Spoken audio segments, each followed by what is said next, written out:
In this video, I will show you how to change the theme in Arc Browser.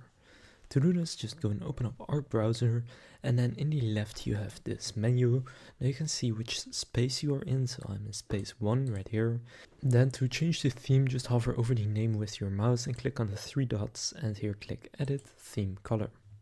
Now you just choose whichever theme color you would like to use, and you have a few more settings that you can play around with right there. You can also change this, and you have another setting that you can switch right here. I recommend just playing around with it and seeing how you like it, and then you can just keep it like that. So for example, I'll make it kind of orange, and what you can also do is add multiple colors. So now I have this color as well, and you can kind of play around with them. So there's a lot of customizability that you can do, and you can see if you just switch this one around, then you have a whole lot of different colors.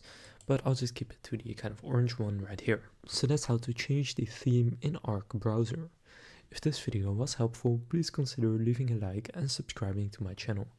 With that being said, I will see you in the next video.